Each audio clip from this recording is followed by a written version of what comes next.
Coucou, on se retrouve aujourd'hui dans une nouvelle vidéo. Donc je suis avec Emeline aujourd'hui, Bonjour. chez Nicolas, donc qui n'est pas là. Et ce sera un peu la suite de la vidéo que j'avais faite avec Benji. Si tu l'as pas vue, je te la mets dans le i, qui sera par là normalement. Voilà. Et voilà, donc je vais poser des questions à Emeline auxquelles elle va répondre. Elle va te parler un petit peu de son expérience capillaire, tout ça, tout ça. C'est bon? Ok.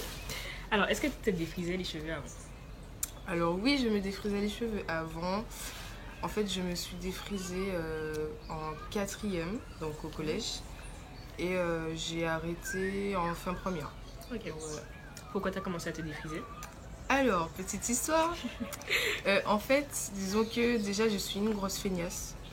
Donc du coup, quand j'avais mes cheveux naturels avant le défrisage, je les coiffais pas tant que ça. Je les brossais juste.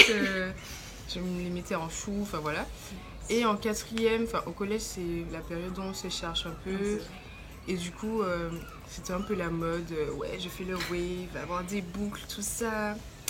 Du coup, je me suis dit, j'ai harcelé ma mère, mais vraiment harcelé, pour faire le défrisage, enfin le wave, puisque apparemment on dit que c'est plus doux, mais c'est complètement faux. Et du coup, ouais, j'ai décidé de le faire parce que j'avais envie de voir mes cheveux lisses et voir ma longueur. Donc c'est un argument complètement pourri, mais enfin voilà. Et puis je me disais que je me sentais plus belle, ce qui est un peu dommage de penser ça. Mais bon, quand on a 13 ans, tout ça, on a envie d'expérimenter, on harcèle ses parents pour voilà, tester des choses et puis voilà.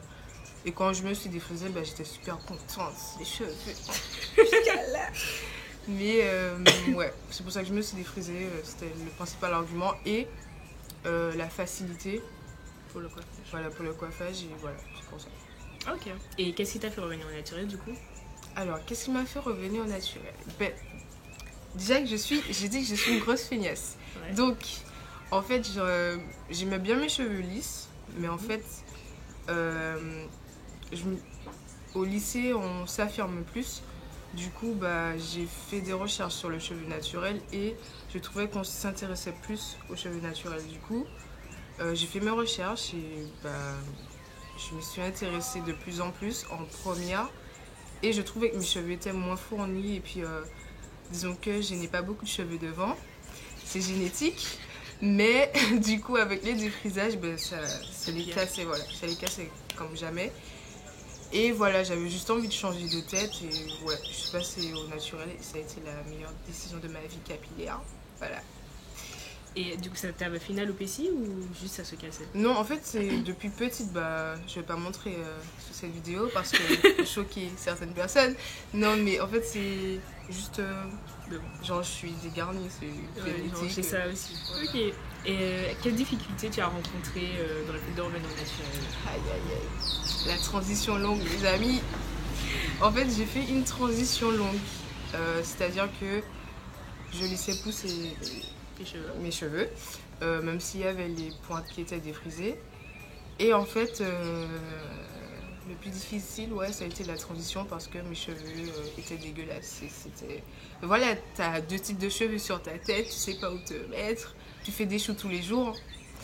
Et ouais, donc voilà, c'était vraiment difficile d'allier le soin pour pas les casser, mais en même temps prendre soin des nouvelles repousses. Et voilà, c'est vraiment ça, ça a été le plus difficile. Est-ce que tu as une anecdote par rapport à tes cheveux naturels? Un truc qu'on t'aurait dit qui n'est pas passé du tout, ce genre de truc? Ouais, on va dire, ouais, c'est plus une expérience, une anecdote. C'est plus quand je suis retournée au naturel, c'était vraiment le jugement de ma famille.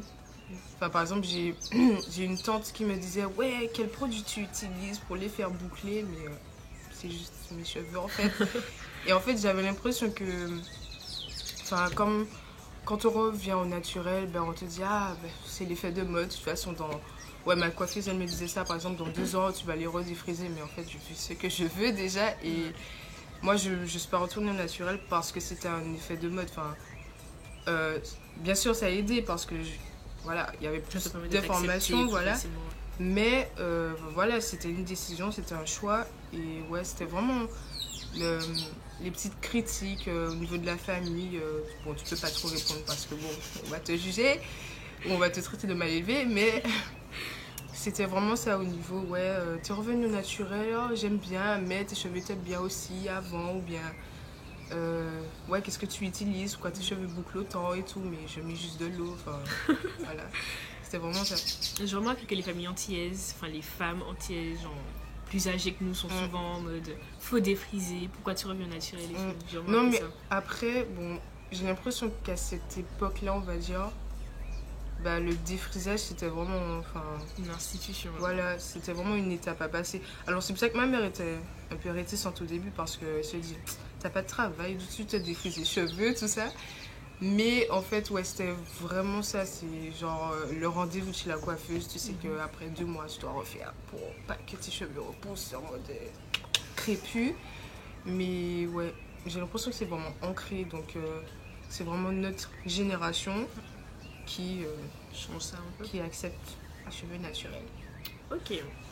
Comment tu gères l'aspect financier? Alors, je ne suis pas radine comme certaines personnes, mais j'ai un budget.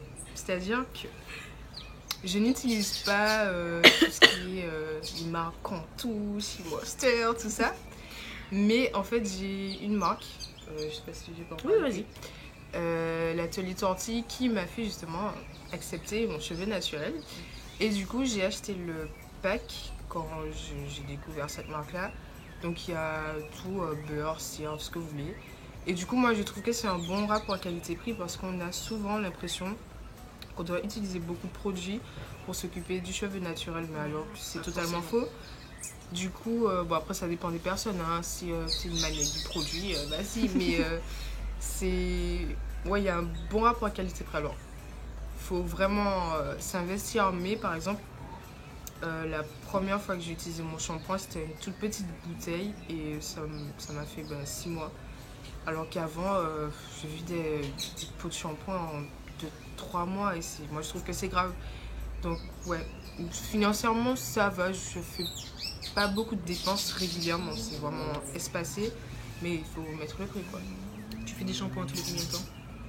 Alors, je suis très Je irrégulière. pourrais pas te juger là-dessus. Ah oui, c'est vrai que Voilà, tu donc.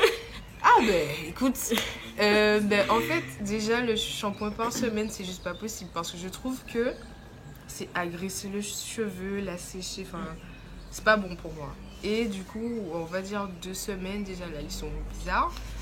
Ouais 2 semaines ça peut prendre plus et franchement ça me dérange pas en vrai parce que le cheveu il va pas mourir quoi, enfin je veux dire... Même, voilà, ça coûte rien. Et même le shampoing, bon, j'ai un shampoing naturel, il y a vraiment 3 ingrédients là-dedans. Mais même après, je les trouve un peu bizarres. Mais bon, c'est pour ça que je fais pas des shampoings régulièrement. Donc, Ok.